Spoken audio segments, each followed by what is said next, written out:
আচ্ছা, মাননীয় ইমাম সাহেব যে কথাগুলো বললেন, আমি মনে করি এর বেশি কিছু বলার কোনো অপেক্ষা থাকে না, থাকে না। কারণ আকাশের অবস্থা কন্ডিশন খুব খারাপ, ওয়েদার কন্ডিশন খারাপ। হ্যাঁ, যদি বৃষ্টি হয়ে যায় তো আমরা বেকারটা করে যাবো। তো মাননীয় ইমাম সাহেবের পরে আর কিছু বলবো অপেক্ষা থাকে না। আপনার আমার বিনীত অনুরোধ, আপনারা আমার ছোট ভাইতে, আর বয়স আমার চেয়ে অনেক কম, সে আমার দাফনটা আমার কোনো জানাতে পারবে, কিন্তু সে আমার আগে চলে গেছে।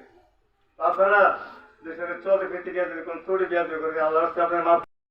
নাহমাদুহু ওয়া নুসাল্লি আলা রাসূলিল কারীম। আম্মা বাদ, আউযু বিল্লাহি মিনাশ শাইতানির রাজীম। বিসমিল্লাহির রহমানির রহিম।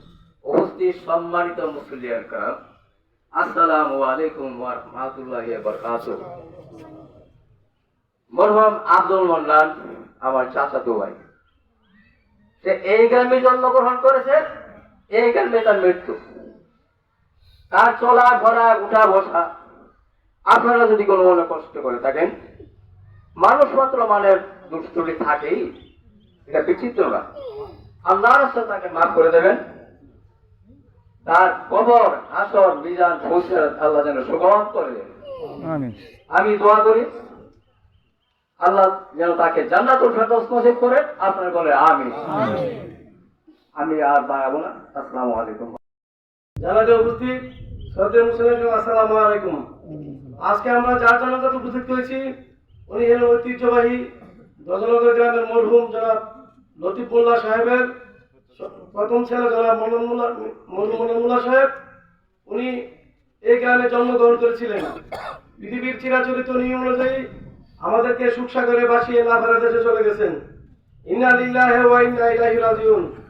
ওনার মৃত্যুতে আমরা গভীরভাবে শোকাহত এবং মর্মাহত। আমি ওনার বিদেহী আত্মার মাগফিরাত কামনা করছি এবং শোকাহত পরিবারের প্রতি সমবেদনা জ্ঞাপন করছি, এবং শোকাহত পরিবার যেন এই মৃত্যু শোক বয়ে নিতে পারে মহান আল্লাহ পাকের দরবারে দোয়া করি। ওনাকে হারিয়ে আমরা একজন গুণীজনকে হারিয়েছি, একজন বিশ্বস্ত অভিভাবককে হারিয়েছি।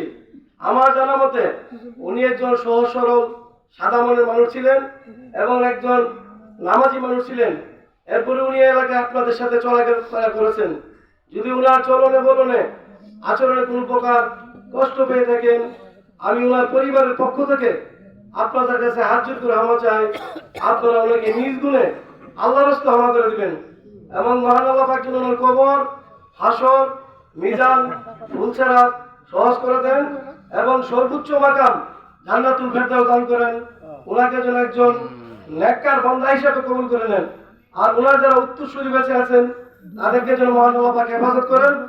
আপনারা যারা উপস্থিত হয়েছেন, আপনাদের সকলের জন্য নেক এবং সুস্বাস্থ্য কামনা করেন। আপনাদের সকলকে সালাম জানিয়ে আমার সংক্ষিপ্ত বক্তব্য শেষ করলাম। আসসালামু আলাইকুম। ধন্যবাদ সম্মানিত চেয়ারম্যান সাহেবকে। সুন্দর